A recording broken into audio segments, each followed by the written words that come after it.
viu? Amém? Meus irmãos, como vocês sabem, nós estamos numa série sobre Tessalonicenses, uma série muito importante aqui para a nossa igreja, porque na verdade o tema é a igreja e o futuro. E a gente está aí aproximando, dessa noção da igreja de Tessalônica, como toda igreja cristã, como um posto avançado do mundo vindouro dentro da história.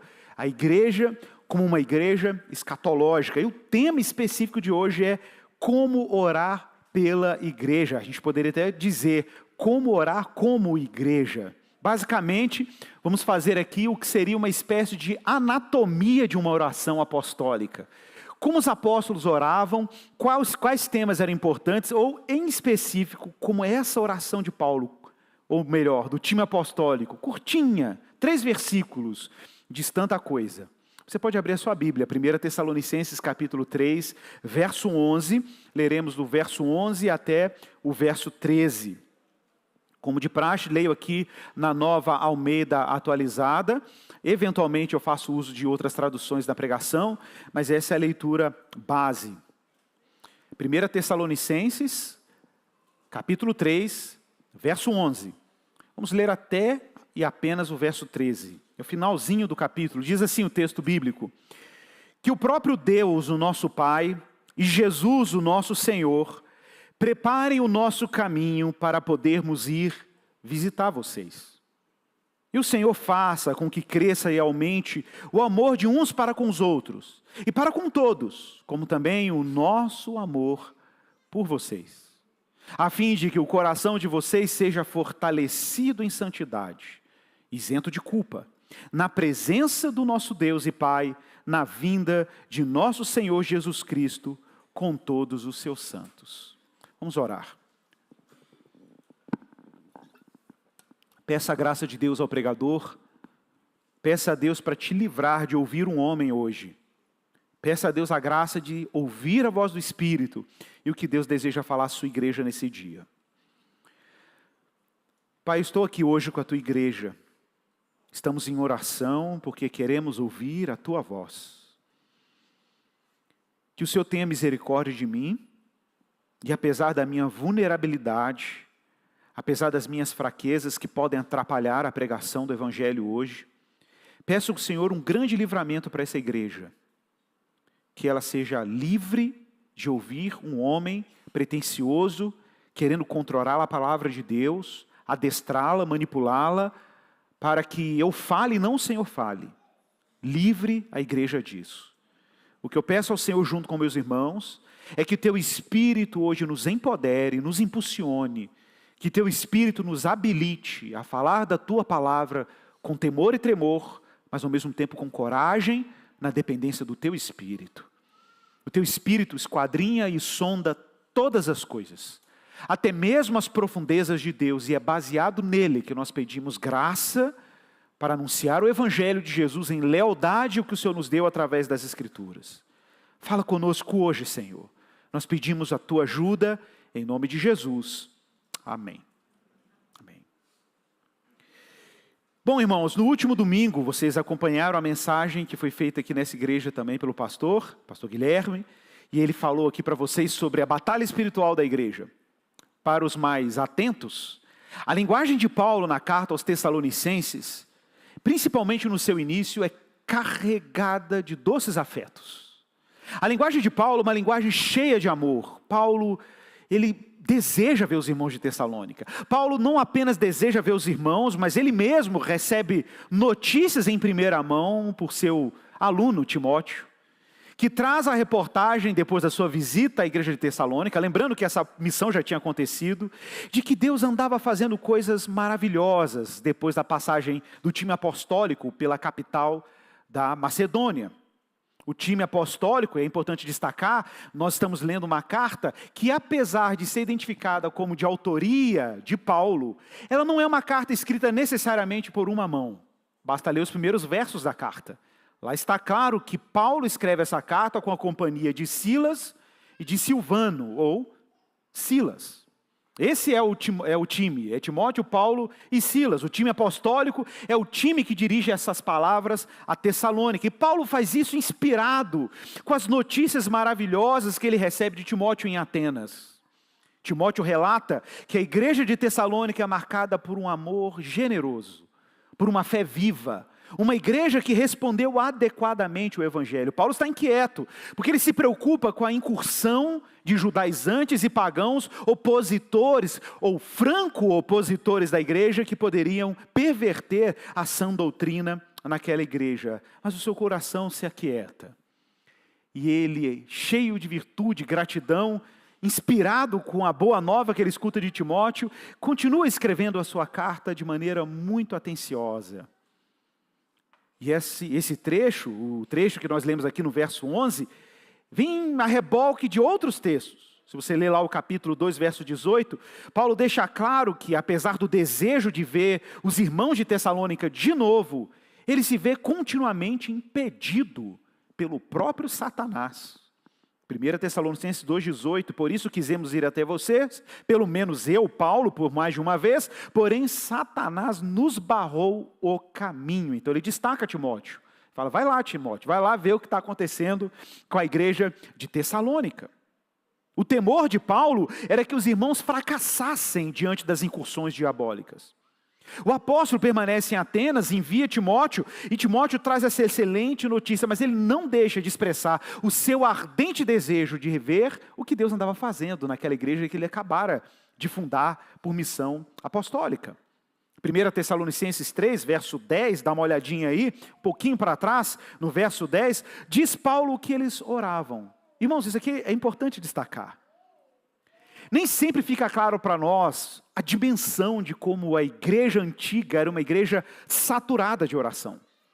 Nem sempre fica claro como o cristianismo pressupõe uma vida de oração intensa.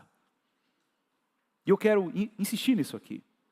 Insistir que se nós somos cristãos e confessamos a graça, e abraçamos o evangelho, abraçamos a cruz, somos imediatamente convidados por Deus a abraçar uma vida de constante oração.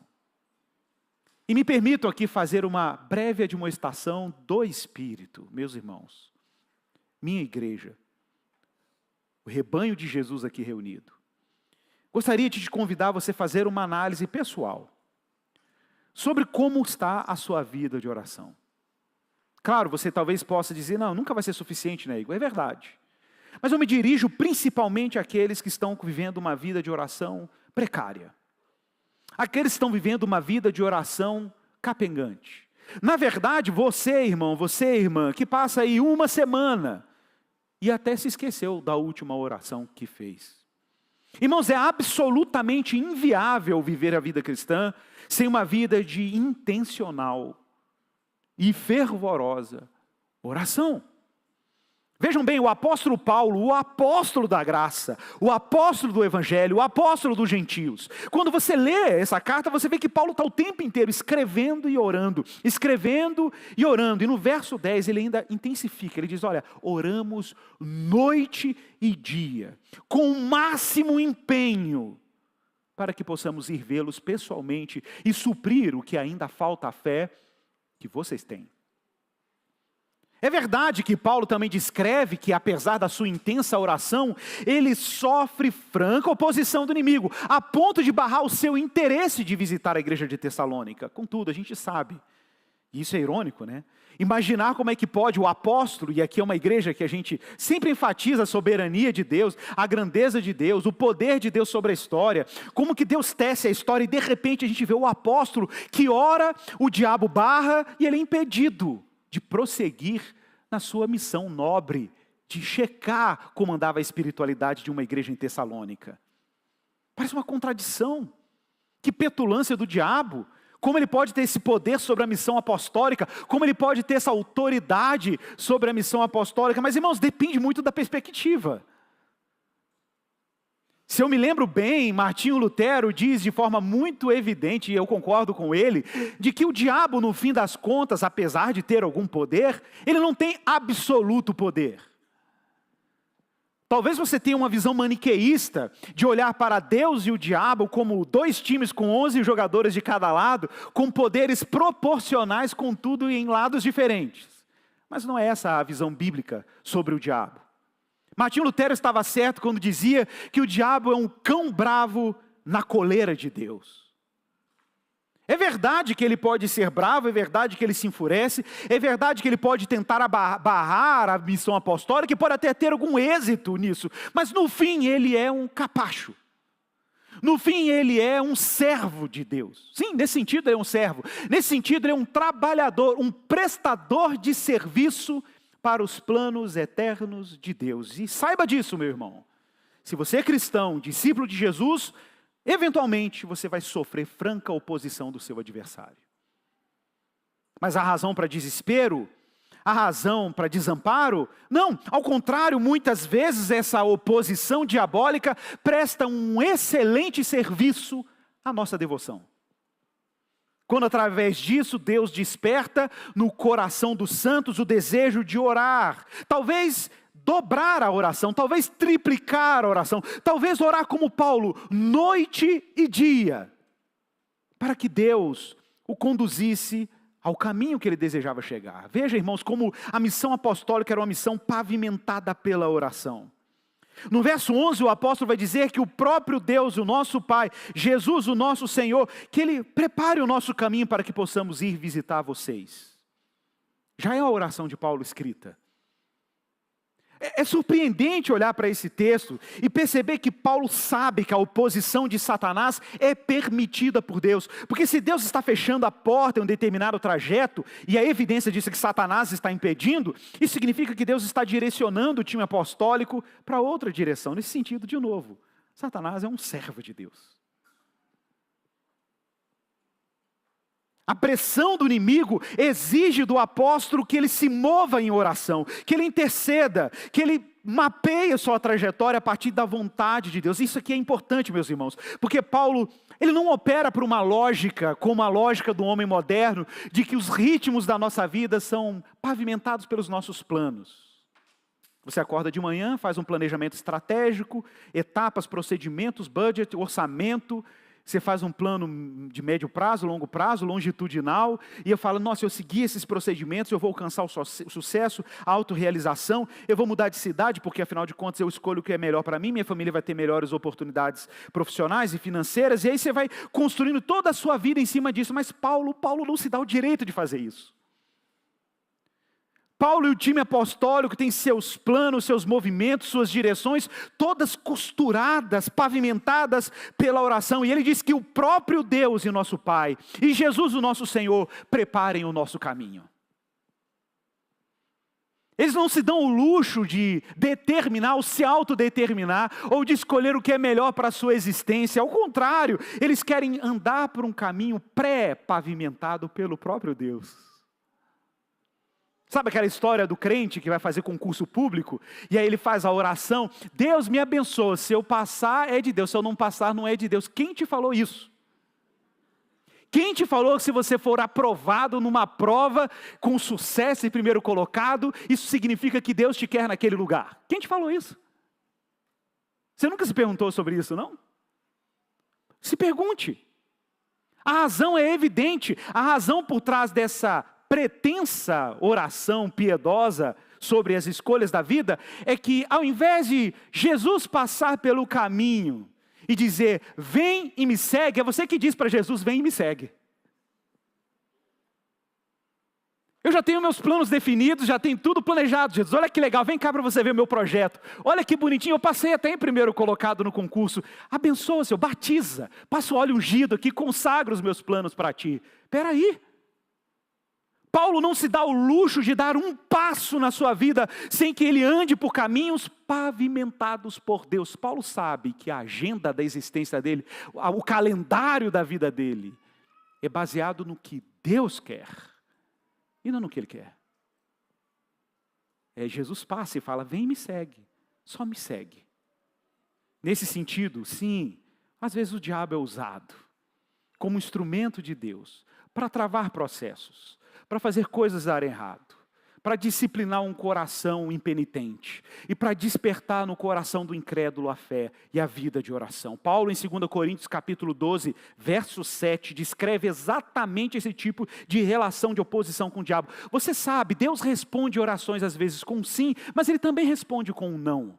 E o não também é uma resposta. Porque o não de Deus diz e aponta para um monte de sim.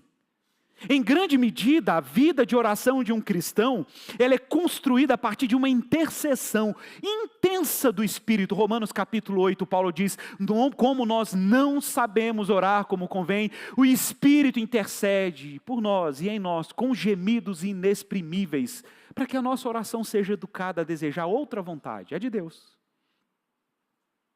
A de Deus. Então, às vezes, o não de Deus em uma oração é Deus te educando a desejar a vontade dEle. É uma resposta. No fim, a oração faz muito pouco em Deus. Porque tem gente que tem a pretensão de achar que a oração vai fazer alguma coisa em Deus. Deus já tem a agenda dele, meus irmãos. Deus já tem os planos dele. Fique sabendo, a oração faz muito mais em você do que em Deus. E aí Paulo, travando uma luta em oração. Olha como que Paulo aprende orando, inclusive quando Deus diz não para as orações dele. A propósito, é importante te lembrar que Jesus um dia fez uma oração e foi por causa do não do Pai a Jesus que você foi salvo. Quando Jesus ora, Pai, se for possível, passa de mim esse cálice. Ele pediu isso. Ele chegou a pedir isso. Contudo, não seja o que eu quero, mas o que tu queres. E o não de Deus para a oração de Jesus te salvou. Então, se acostume com o fato de que uma vida autêntica de oração é carregada de nãos divinos. Mas saiba que por trás de cada não, há um enorme sim divino, que a gente ainda precisa conhecer. 2 Coríntios 12, 7, Paulo diz, para que eu não ficasse orgulhoso, porque isso era uma tentação para Paulo eventualmente, para que eu não ficasse orgulhoso com a grandeza das revelações, me foi dado e me posto um espinho na carne, um mensageiro de Satanás, para me esbofetear, a fim de que eu não me exalte. 3 vezes eu pedi ao Senhor para que o afastasse de mim. Olha, meus irmãos, essa aqui é a oração de muitos de nós. Quantas vezes você orou, Senhor, afasta de mim, tira de mim, arranca de mim. Paulo também fazia orações dessa natureza, e olha o que o Senhor responde para ele. Olha, Paulo, deixa eu te falar o seguinte, a minha graça te basta, meu filho. A minha graça te basta porque o meu poder se aperfeiçoa na sua vulnerabilidade, na sua pobreza, na sua fraqueza. É aí que o meu poder se aperfeiçoa e de boa vontade, pois, diz Paulo, eu me gloriarei nas fraquezas para que sobre mim repouse o poder de Deus. Por isso, eu sinto prazer nas minhas fraquezas, nos insultos, nas privações, nas perseguições, nas angústias, por amor de Cristo, porque quando eu sou fraco, então é que eu sou forte. É a velha metáfora da ostra e da pérola. Existem determinadas vulnerabilidades, determinadas oposições, determinados sofrimentos, determinadas adversidades, determinadas vulnerabilidades que foram providencialmente colocadas por Deus na sua vida. E você ora, ora e ora e não sai. Fala, por que isso está aqui? Isso aí está do mesmo jeito que a ostra produz a pérola. Como que a ostra produz uma pérola? A ostra produz uma pérola quando, por um dispositivo biológico, um corpo estranho entra dentro da ostra. A ostra não pode aceitar aquele corpo estranho, um grão de areia, um pedaço de uma concha, não importa. E ela começa um processo muito lento, mas eficiente, mas muito lento, de envolver aquele corpo estranho com calcário, com algumas substâncias, e aquilo vai envolvendo aquele corpo estranho, vai envolvendo daqui a pouco quando você vê uma pérola.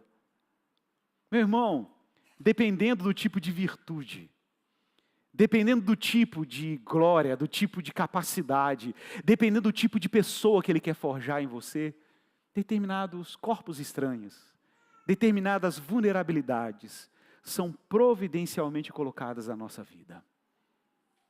A questão é como que a graça de Deus opera em nós a partir dessa vulnerabilidade. A questão é que tipo de homem, que tipo de mulher sairá, que tipo de pérola sairá depois que Deus acabar essa bendita obra. Mas você sabe como é que é. A oração de Paulo, então, é a oração de um homem que está tentando educar uma igreja a ter o ritmo de vida que ele tem. A vida apostólica é uma vida de um caminho guiado pela graça. É de gente vulnerável, gente frágil. Gente, o apóstolo Paulo, onde ele olha, é perseguição, é oposição, é o judeu, é o pagão, são as incursões. Paulo sai de um lugar, prega o evangelho no outro, se preocupa com o lugar que ele acabou de pregar, porque ele sabe que ele vai sair, os lobos vorazes vão vir, as heresias vão vir, os oportunistas virão para parasitar a igreja. E aí você me fala, como que Paulo sobrevivia a tudo isso? Paulo sobrevivia a tudo isso, meus irmãos, orando. Orando. E como eu sobrevivo a tudo isso? Orando, mesmo que essa oração seja acompanhada com os nãos, porque os nãos estão te empurrando para alguma direção. Assim como Satanás, se opondo a Paulo, o empurrava numa determinada direção. Mas Jesus falou sobre isso. Jesus falou sobre o mistério de gente que foi concebida do Espírito. João capítulo 3, versos 5 a 8, Jesus conversando com Nicodemos, diz para ele, olha Nicodemos, em verdade, eu vou te dizer uma coisa aqui, olha, quem não nascer da água, quem não nascer do Espírito, não tem como entrar no reino de Deus. Não tem como você experimentar a realidade de Deus, se você não for concebido e concebida, parido e parida do Espírito. Porque o que é nascido da carne é carne. Quem é nascido da carne? Nascido da carne é gente que nasceu da vontade humana. E vive a partir da vontade humana. São aqueles que foram destinados ao inferno. Eu costumo dizer, o que é o inferno? O inferno é esse território em que as pessoas vão, chegam lá e elas escutam alguém dizendo, lá no céu, seja feita a sua vontade. O inferno é o destino daqueles que quiseram fazer a sua própria vontade. Contudo, o céu é o destino daqueles que olham para a eternidade e dizem, seja feita a tua vontade. O que é nascido da carne é carne, o que é nascido do Espírito é Espírito. E aí Jesus diz, não fique admirado, mestre fariseu, não fique admirado de eu te dizer, vocês precisam nascer de novo. O vento sopra onde quer, você ouve o barulho que ele faz, mas você não sabe de onde vem, nem para onde vai. Assim é todo aquele que é nascido do Espírito. Romanos 8,13, na seguida lá de Paulo falando sobre oração no Espírito, que a gente não sabe orar como convém, no mesmo rolê, Romanos 8,13, Paulo diz, porque se vocês viverem segundo a carne, caminharão para a morte, é óbvio, mas se vocês andam pelo Espírito, os feitos do corpo já morreram e vocês certamente viverão, porque todos os que são guiados pelo Espírito de Deus, são inevitavelmente filhos de Deus. Mas a oração de Paulo não é apenas pelo desejo de trilhar um caminho em direção àqueles irmãos que ele amava. A oração de Paulo no verso 12 é muito objetiva. Aí em 1 Tessalonicenses 3, verso 12. Paulo deseja algo para aquela igreja. Paulo deseja que o amor da igreja de Tessalônica continue crescendo. Observe, a oração de Paulo não é para que a igreja de Tessalônica aprenda a amar, porque ele já falou no início da carta que uma marca dessa igreja é que eles eram cheios do amor. Mas Paulo diz, olha, vamos ser mais ambiciosos. Eu vou orar, eu estou orando com os meus irmãos aqui, com Silas e Timóteo. Nós estamos orando para que o amor cresça e aumente. De uns para com os outros, para com todos, como também o nosso amor cresça por vocês. Irmãos, falar do amor não é falar de um tema trivial. Porque a nossa cultura barateou o termo amor. Love wins, you know? A gente barateou o amor. A gente associa o amor com aqueles adesivos de coração que você coloca no caderno, ok? Mas o amor, na teologia bíblica, é um atributo supremo de Deus. Ahavá, em língua hebraica, ágape, em língua grega, é um atributo da natureza divina que existe antes de Deus criar o mundo. A natureza de Deus é uma natureza de amor pulsante. Deus é um Deus que tem um objeto eterno do seu amor, o seu Filho, que é apresentado no seu batismo como Filho amado, em quem Ele tem prazer, é quem Ele derrama permanentemente sua graça, o seu amor, a sua bem-aventurança. É Ele o objeto eterno do seu amor, e esse amor, atributo divino de Deus, é a causa da existência de toda a vida no universo. Deus não cria por carência, Deus não cria por demandas, Deus não cria porque Ele estava solitário, ao contrário, porque Ele era abundante no seu amor, autossatisfeito no seu amor. Ele decide criar esse universo de criaturas que adoram, para contemplar o seu amor e festejar com Ele. Ele estava tão alegre que ele falou, vou criar um monte de gente para se alegrar comigo. Eu vou criar um monte de gente para amar comigo, e para ser objeto do meu amor, e reproduzir o meu amor no mundo. Por isso, irmãos, atenção, por isso Paulo olha para a igreja de Tessalônica, e ele se alegra. Quando Timóteo chega e fala, sabe Paulo, uma coisa que eu tenho para te contar, a igreja de Tessalônica, ela é cheia de amor. E por que Paulo se alegra com isso? Porque Paulo sabe que uma igreja cheia de amor, só pode existir uma igreja cheia de amor, quando uma igreja verdadeiramente ama a Deus. Sem amar a Deus, não é possível amar o irmão. Não é possível. Já falei sobre isso aqui na igreja, que amar o próximo não é uma ordem natural.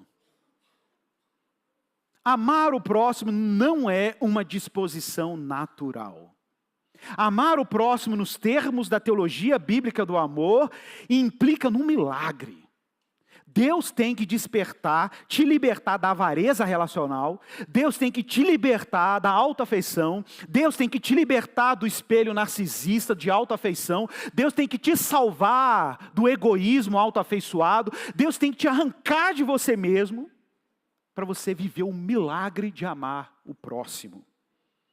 Certa vez, Jesus foi interrogado por um fariseu, um mestre da lei, Mateus 22, a gente sempre cita esse texto aqui na igreja, e o intérprete da lei pergunta para Jesus, qual é o principal dos mandamentos? E aí Jesus fala assim, olha, o mandamento mais importante é esse aqui. Ele cita o Shema, um trecho que aquele judeu com certeza conhecia, era parte da oração judaica, Shema Israel, Adonai Eloheinu, Adonai Echad, ouve Israel, o Senhor nosso Deus é um, amarás o Senhor teu Deus, ve'ahavta et Adonai Elohecha, amarás o Senhor teu Deus com todo o teu coração, com toda a tua alma e com todo o teu entendimento.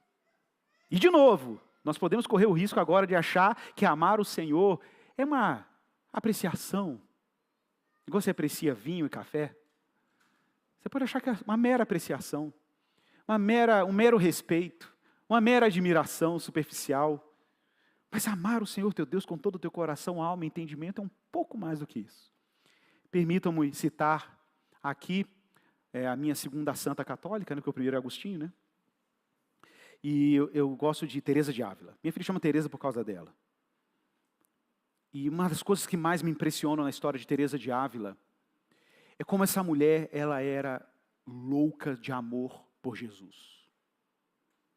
Ela adoecia de amores por Jesus, literalmente. Ela passava algumas noites de febre, de cama, desejando conhecer a Cristo. Ela parava de comer, parava de beber, consumida de amor pelo Senhor. Numa das suas experiências espirituais, místicas, em intensa oração, um anjo aparece para ela com uma seta, uma flecha na mão. E ela descreve dessa experiência de visão que ela teve, que o anjo pega essa flecha e perfura o coração dela, e perfura o coração dela, e volta a perfurar o coração dela. E depois que a seta sai, o coração dela pega fogo e incendeia de amores por Deus. Quase na linguagem de Agostinho, quando diz, a tua palavra me feriu, então eu amei. Como que eu amo o próximo? Sendo golpeado pelo amor de Deus. É o coração atingido pelo amor de Deus. É Deus abrindo uma chaga no seu coração. E dessa chaga minar o amor. E você descobrir que Deus te amou, como eu falava hoje mais cedo para os irmãos. Nesse período de quaresma, toda a minha concentração e oração está concentrada em apenas meditar nas chagas de Jesus. Isaías 53. Pelas suas chagas nós fomos sarados. Que mistério. Na medida que Deus abria as feridas de Jesus, Ele fechava as minhas. meditar no Cristo que foi moído pelas nossas iniquidades, dimensionar o amor de Deus. E Paulo sabe que se a igreja de Tessalônica ama, um milagre aconteceu naquela igreja. Qual é o milagre? Aquela igreja agora está amando o Senhor, seu Deus, de todo o coração, de toda a alma, com todo o poder. Ela está reagindo ao amor que recebeu. E a consequência natural, o próprio Jesus vai dizer em Mateus 22, depois que ele fala do amar ao Senhor teu Deus. E o segundo grande mandamento, semelhante a esse, é claro, existe uma simbiose aqui. Amou a Deus, vai amar o próximo. Se satisfez em Deus, vai servir o próximo. Ame o teu próximo como a você mesmo. Eu já falei isso aqui também na igreja, muitas vezes a gente fica achando, eu já vi palestrantes falando sobre isso. Ah, tá aí, viu? A Bíblia falou para você amar o teu próximo como a ti mesmo. Então se você não amar a si mesmo, você não vai amar o próximo, então vai cuidar de você, vai amar você, vai fazer tudo por você, vai viver por você. Aí um dia você vai descobrir que você vai conseguir amar o outro, porque se você não se valorizar, você não vai valorizar ninguém. Mentira de Satanás. Por quê? Porque o amar a si mesmo é um defeito de fábrica. Você já nasceu com essa autoafeição, meu filho? Desde que você é gente. Desde que você é criança. É meu, está lá. Fica tranquilo. Você não precisa de um mandamento divino dizendo para você amar a si mesmo. Não precisa. Você precisa de um mandamento para amar o próximo. Só que todas as vezes que você naturalmente se empenhar para amar o próximo, você vai ver que você está com um tanque vazio. E aí você vai ter que recorrer a um outro recurso para amar o próximo. Você vai ter que se ver amado e amada por Deus. E aí, de repente, o modo demanda carência, o modo aprovação alheia, o modo autojustificativo, o modo autorrealização, o modo autodeterminação, o modo preciso do outro, o pastor não olhou para mim, a irmã não sorriu para mim, o irmão não sorriu para mim, o modo carência, o modo demanda, o modo marido não me ama o suficiente, o modo da mulher não me ama o suficiente, o modo insatisfeito, muda a chave, Deus muda a chave. O modo como consumo todo mundo, está todo mundo me servindo. Deus muda a chave. E de repente, você sai do modo demanda e entra no modo graça. E quando você entra no modo graça, você começa a descobrir que você não tem o que demandar. Você tem muito o que entregar. E você tem muito o que entregar porque você descobriu que muito é amado. E quem muito é amado, muito ama. Quem muito é amado, muito ama. E de repente, da mão avarenta sai a generosidade. De repente, do irmão que tinha dificuldade de abraçar o outro, vem grandes abraços. De repente, o irmão que fala assim, misericórdia, lá vem os crentes na minha casa de novo, agora virou um grupo Esperança nas Casas. De repente, você que era consumido de medo de se relacionar com os outros, agora você é consumido pela alegria de servir os outros. E quando Timóteo chega em Atenas e conta para Paulo, olha, a igreja de Tessalônica tem uma marca muito evidente, eles têm amor e eles têm fé. Paulo fala, ufa, aleluia. Por que ele fala ufa, aleluia? Porque ele falou, essa é a evidência.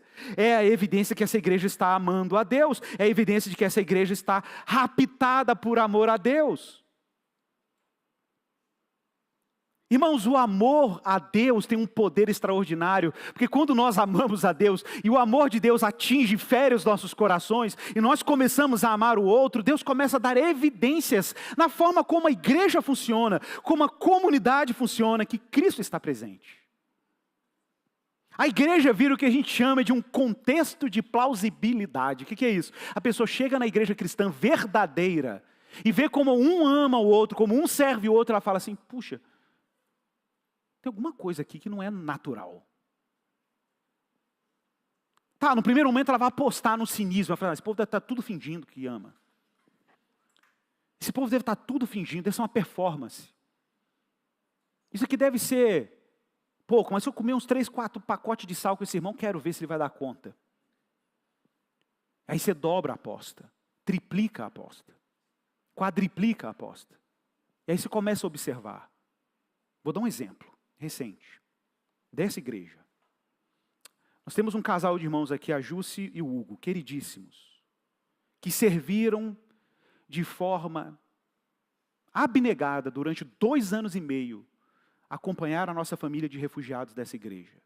De forma carinhosa, dedicada, telefone aberto o tempo inteiro, era um problema de saúde, levava para o hospital, mobilizava irmão, e dava pau na conta bancária, ensinava a mexer nas contas, e fazia todo um trabalho de amor e acolhimento e serviço por essa família. 2 anos e meio servindo. E aí nós recebemos uma notícia maravilhosa. A nossa irmã Júcia ficou grávida de gêmeas. E a gente naquele clima de festa, louvando a Deus, que coisa linda, gêmeas. Algumas semanas atrás, me toca o telefone, a irmã Júlia me avisa, Igor, a nossa irmã Júcia perdeu uma das meninas. 34 semanas. E eu saí lá da seca do castelo, corri lá no cemitério da Paz para fazer o enterro dessa criança. Graças a Deus a Luísa está viva, está saudável, está crescendo, está se desenvolvendo, mas a outra irmãzinha partiu. E a gente estava ali com um grupo de irmãos carinhosos, cheios de amor também por ela. E é incrível, né? Porque aquela menina parecia que ela tinha vivido anos. Mas ninguém viu aquela criança, a não ser o caixãozinho dela. E depois que a gente fez aquela oração, eu dei a palavra, a nossa irmã Júcia ainda com os pontos da cesárea, na cadeira de rodas. Um dia atrás ela tinha feito essa cirurgia. Estava lá sentada na cadeira com o nosso irmão Hugo e ela faz uma oração. E ela diz para os irmãos naquele enterro, ela diz, olha, pastor, você falou sobre expectativas na sua mensagem, deixa eu falar a expectativa que nós sempre tivemos para a nossa filhinha. A expectativa que nós tínhamos para ela é que ela glorificasse a Deus. A única coisa que a gente não imaginava é que a missão dela seria tão curta. Mas eu quero dizer que de alguma maneira Deus está sendo glorificado aqui, eu quero dizer que Deus é bom. Contudo, Deus é bom. E eu vi nitidamente a presença de Jesus, nós todos vimos a presença de Jesus naquele momento. Nosso irmão estava ali, cantou, os outros irmãos estavam ali louvando, e a gente viu aquela presença do Espírito. E a gente estava indo embora, e várias pessoas que não eram cristãs chegando perto de mim, pastor, que igreja é essa? Que irmãos são esses? Como é que isso é possível? Como assim? O que aconteceu aqui? O pessoal não estava entendendo, porque o amor de Deus tomou conta daquele lugar, a presença de Jesus tomou conta daquele lugar. E de repente você experimenta essa graça agridoce. É uma graça agridoce que mistura o amargor do lamento, da perda, lacerante, da dor, do lamento, mas a presença do Espírito está ali, parece que um raio da graça penetra no meio do lamento, e ali você tem um horizonte da graça. E eu dizia isso para aqueles queridos irmãos, eu falava assim, olha, um dia, Júcia e Hugo, um dia vocês irão para a eternidade, quando os portais da glória se abrirem, vocês sentirem um frescor da vida ressurreta no rosto de vocês vão ouvir uma vozinha dizendo, papai, mamãe. Porque o apóstolo Paulo falou sobre isso, que a gente não morre no desespero, a gente não morre como que não tivesse a esperança da ressurreição. Os nossos queridos irmãos que partem, não partem assim. Nós não somos dos que se desesperam.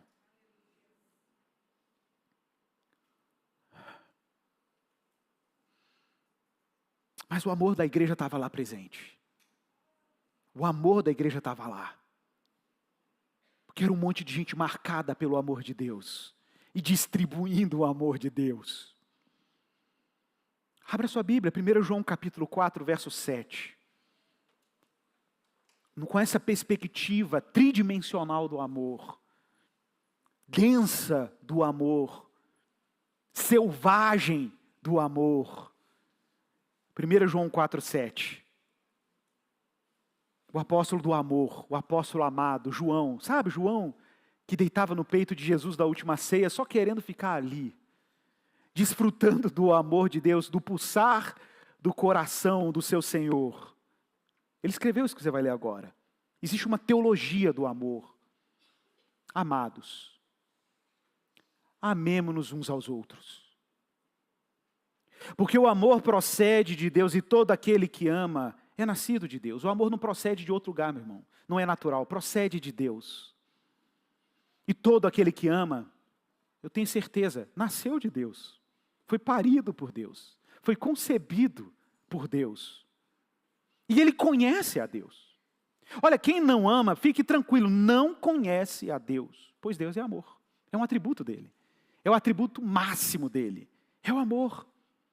E nisto se manifestou o amor. Como que Deus fez para manifestar esse atributo dele no mundo? Ele enviou o seu Filho unigênito. Ele pegou o herdeiro de todas as coisas. Vocês estão comigo? Ele pegou o herdeiro de todas as coisas. Ele pegou aquele que era objeto eterno, por meio de quem ele fez o universo e para quem ele fez o universo, e introduziu o herdeiro de todas as coisas no mundo para ser violentado, agredido, para resgatar sua herança. Como Deus manifestou o seu amor? Enviando o seu Filho unigênito ao mundo para vivermos por meio dele. E nisto consiste o amor. Não que nós tenhamos amado a Deus. Que isso? Que absurdo. Mas o fato de que Ele nos amou. Qualquer amor cristão autêntico sempre será um amor em reação a um amor primeiro. Sempre será um amor em reação ao amor primeiro. Se um dia você conseguiu ser generoso com alguém, se algum dia você conseguiu se compadecer com alguém, se algum dia você conseguiu servir o corpo de Cristo, ou fazer o bem ao próximo, ao não cristão ou ao irmão, saiba disso. Isso só foi possível porque você está reagindo a um amor primeiro. Amados, se Deus nos amou de tal maneira, verso 11, nós também devemos amar uns aos outros, porque ninguém viu a Deus. Naquele enterro podia ter um monte de cético, ateu, ignorante. Ninguém viu a Deus, mas se amarmos uns aos outros, se o fluxo do amor e da graça estiver acontecendo, se a troca econômica da graça estiver acontecendo, se a permuta do amor estiver acontecendo, se amarmos uns aos outros, Deus permanece em nós. E o seu amor é em nós aperfeiçoado. E nisso conhecemos que permanecemos nele, ele permanece em nós pelo fato de nos ter dado do seu Espírito. E nós temos visto e damos testemunho de que o Pai enviou o seu Filho como Salvador do mundo. Aquele que confessar que Jesus é o Filho de Deus. Confissão de Pedro. Deus permanece nele, ele permanece em Deus. E nós conhecemos o amor e cremos neste amor que Deus tem por nós. Deus é amor. E aquele que permanece no amor, permanece em Deus. Deus permanece nele. Nisto o amor é aperfeiçoado em nós, porque no dia do juízo, o que vai acontecer no dia do juízo? No dia do juízo, nós tenhamos confiança diante dele, pois assim como ele é, também nós somos neste mundo. Atenção, no amor não existe medo. No amor não existe medo. Pode observar, quando o amor está ausente, o primeiro sintoma é medo. Medo do que o outro vai achar, medo do seu desconforto, medo do prejuízo. É isso que acontece. Medo de desperdiçar, ter medo de ser explorado, medo de ser parasitado, medo. Mas o amor, quando o amor vem, acabou o medo. No amor não existe medo, pelo contrário, o perfeito amor lança fora o medo, porque o medo envolve castigo. E quem teme não é aperfeiçoado no amor. Mas nós amamos porque Ele nos amou primeiro, verso 19. Nós amamos porque Ele nos amou primeiro. E se alguém disser, amo a Deus, mas odeia o seu irmão, é mentiroso. Pois quem não ama o seu irmão, a quem vê, como pode amar a Deus que não vê? E o mandamento que dele recebemos é este: quem ama a Deus, que também ame o seu irmão. E por fim, no verso 13, o apóstolo Paulo, voltando para 1 Tessalonicenses, o apóstolo Paulo fala assim, olha irmãos, eu estou orando tudo isso a fim de que o coração de vocês seja fortalecido em santidade. E aí Paulo concentra a sua oração no coração da igreja dos irmãos de Tessalônica, porque Paulo sabe, como Jesus ensinou, que onde estiver o teu tesouro, aí também estará o teu coração. Paulo sabe disso. Paulo sabe que o coração é um território de disputas. Mas e se o coração for ferido? E se o coração se alinhar? Se o coração for ponderado? Se ele for atenuado? E se o coração for calibrado pelo amor, pelo objeto certo? Se Deus imantar o seu coração e apontar para quem Ele é, o que Deus pode fazer? O que Deus pode fazer com esse coração rígido e incrédulo? Olha, Ezequiel 36, 25. O profeta prevê uma era em que Deus nos purificaria de todo o pecado. Que Deus tiraria do nosso coração todos os ídolos, e que Ele nos daria um coração novo, e poria dentro de nós um espírito novo. Ele tiraria o coração de pedra, daria um coração de carne, poria dentro de nós o seu espírito, e Ele faria com que a gente andasse nos seus estatutos e juízos, e os observássemos. Paulo sabe que é do coração fortalecido em santidade que Deus prepara o caminho para que esse homem e essa mulher, verso 13, parte C, veja aí, isento de culpa, na presença do nosso Deus e Pai, na vinda de nosso Senhor Jesus, com todos os seus santos. Irmãos, é necessário um traje para receber a vinda do Senhor. Esse traje é o traje da santidade. Santidade que é operada por graça, e em resposta nós vamos mudando os nossos hábitos são conformados à misericórdia de Cristo e à semelhança de Cristo, e de repente você se vê igual Paulo, desejando a vinda do Senhor. Lembre-se, o amor lança fora o medo. Como que eu sei que eu estou no medo ou estou no amor? É como você imagina a sua reação diante da vinda de Cristo. Como será esse dia? Vamos supor que daqui a 1 minuto, esse culto será interrompido pelo ruidoso advento de Jesus. Imagine. Imagine isso. Imagine que de repente, tudo aquilo que você cria, que você lutava, de repente tudo é real. Tudo é real. De repente a parousia abre os céus, de repente a parousia, Deus descortina a realidade do reino, de repente Cristo é real. Os apóstolos são reais, Moisés é real, Abraão, Isaac e Jacó são reais. De repente tudo é realidade, tudo é pura realidade. De repente a sua alma está nua, despida, transparente, diante de Deus. As obras mais honradas e as mais vergonhosas, tudo está patente diante da sua vinda. Pergunte-se, qual seria a sua reação diante desse espetáculo escatológico? 2 Timóteo 4,6, veja então Paulo, como ele vivia, a expectativa de Paulo. 2 Timóteo 4,6, Paulo diz assim, quanto a mim, Timóteo, eu já estou sendo oferecido por libação. Paulo está na cadeia, final de carreira. O tempo da minha partida chegou. Combati o bom combate, completei a carreira, guardei a fé, desde agora me está guardada a coroa da justiça, que o Senhor, reto juízo, me dará naquele dia, mas não somente a mim, mas também a todos aqueles que amam a sua vinda. Pergunte-se, se você ama a vinda dele, se você deseja a vinda dele. Mas naquele dia nós temos que ter trajes prontos para a sua chegada. E eu concluo com Apocalipse 19, que descreve a grande festa escatológica. Lembra os irmãos, Tessalonicenses é a igreja e o futuro. Estamos estudando uma igreja escatológica por natureza. Uma igreja que é o antegosto da eternidade. A igreja cuja dinâmica de fé e amor sinalizam que o mundo vindouro está chegando. Sinalizam que o reino de Deus está prestes a ser descortinado. Isso afeta como a igreja funciona. Em Apocalipse capítulo 19, versos 5 a 9, João tem uma visão de um grande culto celestial acontecendo. E no verso 5 é dito, então do trono saiu uma voz que dizia, louvem o nosso Deus, todos vocês, os seus servos, todos os que o temem, os pequenos e os grandes, louvem ao Senhor.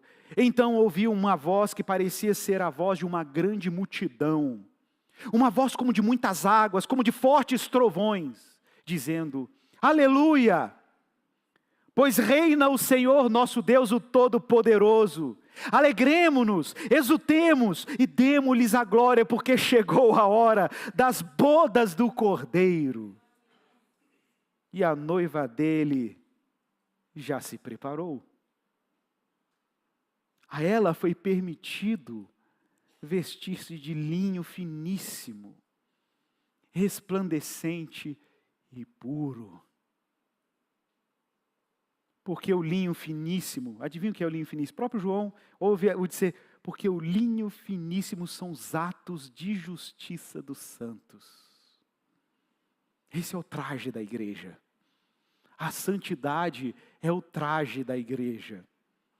Então o anjo me disse, escreve, João, escreve. Anota aí, anota no seu papiro. Escreve aí no papiro com tinta e papiro. Escreve, anota. Para o povo lá do futuro saber. Para a igreja lá de 2025 saber. Escreve. Bem-aventurados, felizes, satisfeitos, são aqueles que são chamados à ceia das bodas do Cordeiro. Glória a Jesus por isso. Que o Senhor faça com que cresça aí a mente, o amor de uns para com os outros, para com todos, como também o nosso amor por vocês, a fim de que o coração de vocês seja fortalecido em santidade, isento de culpa, na presença de nosso Deus e Pai, na vinda de nosso Senhor Jesus com todos os seus santos. Vamos orar. Pai, obrigado pela Tua palavra.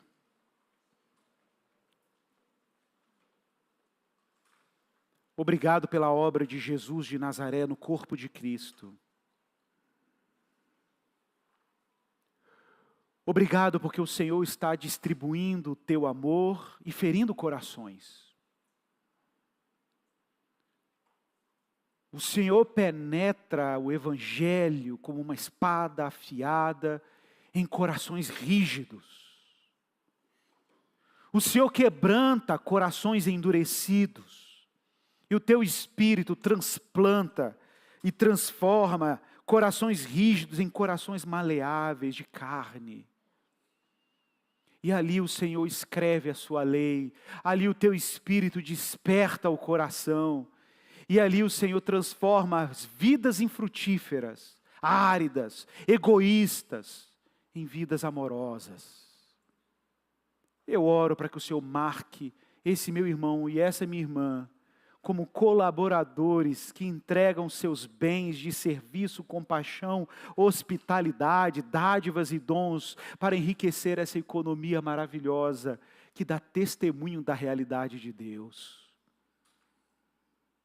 Oro para que esse meu irmão e essa minha irmã, libertos do medo e da culpa, ligue um modo amoroso, que aspira e deseja e ama a Tua vinda, Senhor. Cuida da Tua igreja, Pai. Cuida do Teu povo. Cuida da assembleia, da unidade de Cristo, do corpo de Cristo, da igreja que ama, porque foi amada. É a nossa oração, Pai, conscientes da Tua bondade para conosco, em nome de Jesus. Amém. Meu irmão, minha irmã, prepare-se para a ceia do Senhor, para o pão partido, para os meios de graça. Esse é o sinal visível do que Jesus deu de si mesmo. E hoje você vai acolher o que Jesus deu de si mesmo. Enquanto você recebe esses elementos e cantamos ao Senhor, fique em oração, preparando-se para esse momento que nós vamos receber esses elementos, como sinal da graça de Deus hoje para nós. Prepare-se para esse momento.